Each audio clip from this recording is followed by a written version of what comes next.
Il faut savoir que les compagnons radiyallahu anhum wa ardahum sont un exemple pour nous et sont une référence pour nous. Et ils nous ont enseigné à travers leur application, l'application des préceptes divins et prophétiques, comment doit réagir le musulman, c'est-à-dire avec totale équité et avec comportement exemplaire et de manière impartiale lors des conflits. Alors il nous est rapporté un texte où Ali ibn Abi Talib radiyallahu anhu warda, Ali, qui était Amir al-Mu'minin, prince des croyants à son époque. Vous imaginez, là on parle du gouverneur. Ali ibn Abi Talib radiyallahu anhu warda, à son époque, il est rapporté qu'il avait perdu une armure.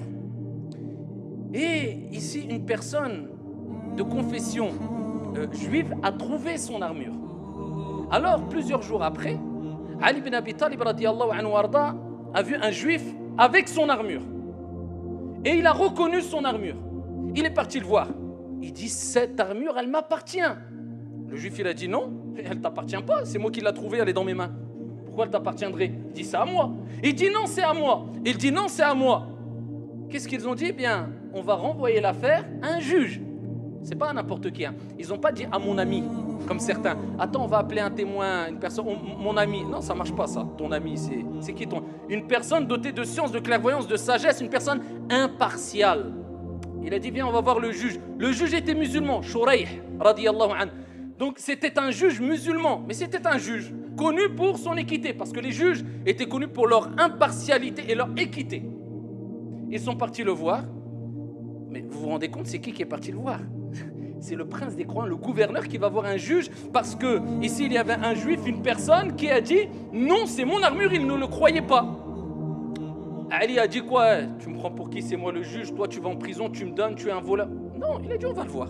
Le juge, vous croyez que c'est arrêté là? Il a dit oh Amir al-Mu'minin, non, c'est toi qui as raison. Non, il a dit apporte tes arguments.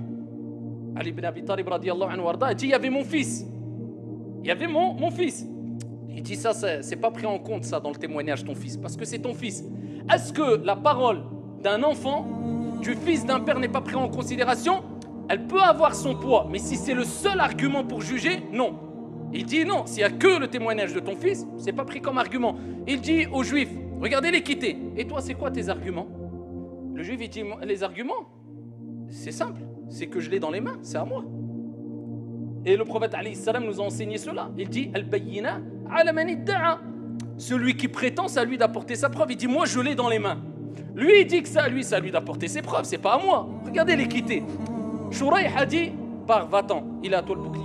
Amir al-Mu'minin, le prince des croyants, le juge qui est un rang en dessous du prince des croyants. Eh bien le juge dit toi je considère pas que c'est ton bouclier ou bien ton armure, tu pars. L'équité. Il est rapporté que cet homme juif, quand il a entendu ça, il a été étonné, choqué, époustouflé. Il se dit comment ça? Le prince des croyants musulman qui va voir un juge musulman qui, moi, je ne suis pas de la même confession et il me donne raison à moi. C'est quoi cette équité? Et j'ai vu les arguments, c'est vrai que quand on regarde de manière apparente, les arguments sont plus forts de mon côté, alors que lui, il savait pertinemment qu'il l'avait trouvé. Il dit, j'atteste que cette religion est vraie. Wa ashhadu an la ilaha illallah wa anna Muhammadan Rasulullah. J'atteste qu'il n'y a de divinité qu'un Dieu unique et que Mohammed est son envoyé. Il est rapporté qu'il a embrassé l'islam parce qu'il a été pris d'émotion de par la partialité, le comportement impartial plutôt, et le fait d'agir avec autant d'équité. Il a été étonné. Et il est rapporté que Ali a dit écoute, je t'excuse, je prends même ce bouclier qui je suis persuadé m'appartient, je considère que c'est le tien, je te le donne et je te rajoute un cheval. Ça, c'est l'équité, ayyuhal akhyar. Et ça nous rappelle que quand un délit est commis, quand une erreur est commise, peu importe qui l'a commise, si c'est un musulman, s'il s'appelle Mohammed, si c'est un juif, si c'est un chrétien, si c'est un bouddhiste, un délit reste un délit.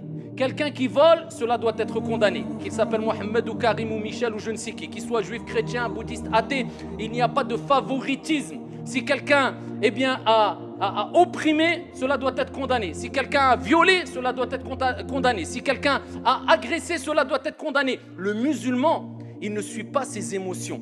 Il suit la justice et l'équité comme Dieu lui a ordonné dans le Coran al-Karim, même s'il doit témoigner avec équité vis-à-vis de lui, walau ala anfusikum, awil walidain, envers ses parents, wal aqrabin, envers sa famille proche. Ça c'est l'islam, ça